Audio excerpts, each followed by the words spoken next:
Sir, how do you know that the person you are with is the right person for you? Whoa, popular, eh? It once happened. Shankaran Pillai was at the family dinner, and when everybody settled down for dinner, he stood up at the table and announced, "I am going to marry Lucy, who's just across the street."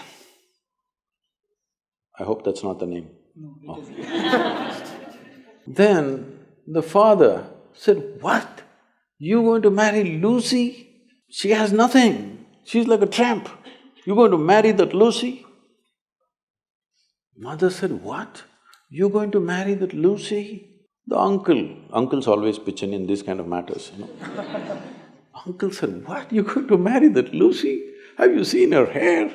It looks fake." The aunt, "What? You're going to marry Lucy? She's always painted. You're going to marry that painted woman?" The little boy, the nephew, can't be left out. He said, "You're going to marry Lucy, she doesn't even know what is cricket. How can you marry her?" Shankaran Pillai stood his ground and said, "Yes, I'm going to marry Lucy." Everybody asked in one voice, "Why?" He said, "Because she has no family." There are no many opinions to battle with. So, who is the right person? I don't want to take away all the romance from your life. But let me tell you this, there is no right person on this planet. If you put your heart into something, something may become wonderful. Is it the right thing? There's no right thing.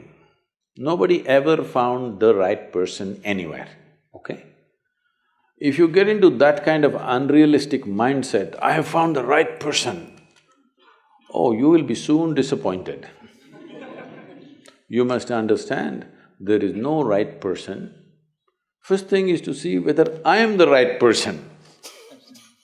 Yes, am I the right person? And there are no right people on this planet. If you understand, you have your nonsense, they have their nonsense, we can adjust nonsense.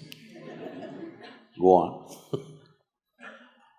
We must understand relationships are formed for various needs.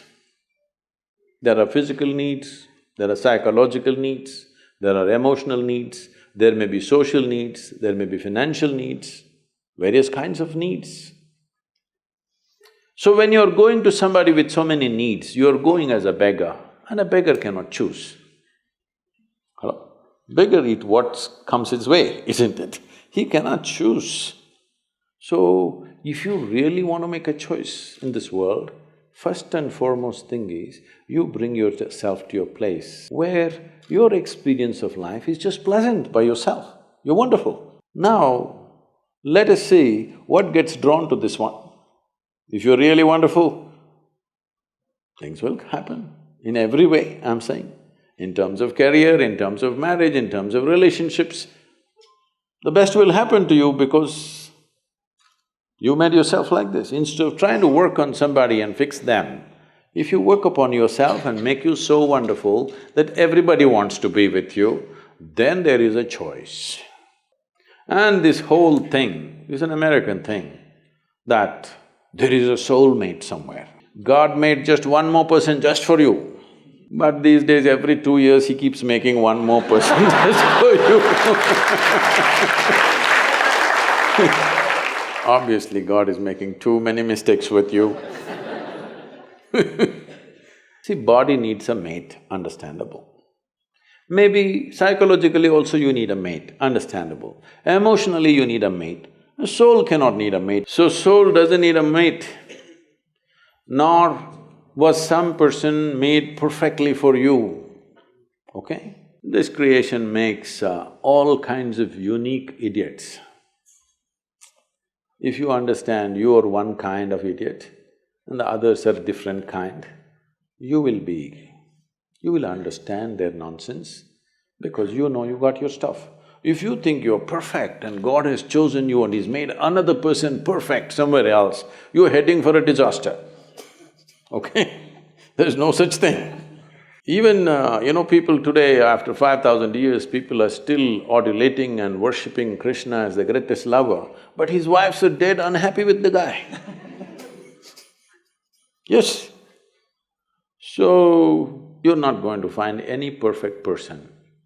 If you invest a deep sense of involvement, something wonderful may happen. It's because of your involvement, not because the other person is fantastic. No. Even if you choose a fool, actually it's easy that way. If they're not stupid, why would they come to you first of all? No, I'm just being nasty. So, even if you choose a fool, it doesn't matter. If you involve yourself, it can turn out very beautiful. You chose the smartest person in the universe, it could be a disaster. So, do not think in terms of, whatever this made for each other nonsense. No. You choose the opposite, actually. But after some time, after a little bit of time, you slowly start expecting they're just like you. This is a serious mistake. Because if one more person becomes just like you won't be able to bear with them for 2 days. Hello? Please tell me.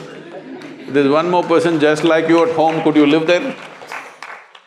You're glad they're different. It's wonderful, nobody is like you, isn't it?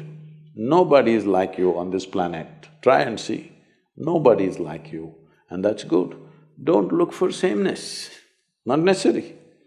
It's a difference which makes because of the difference you tango, not otherwise.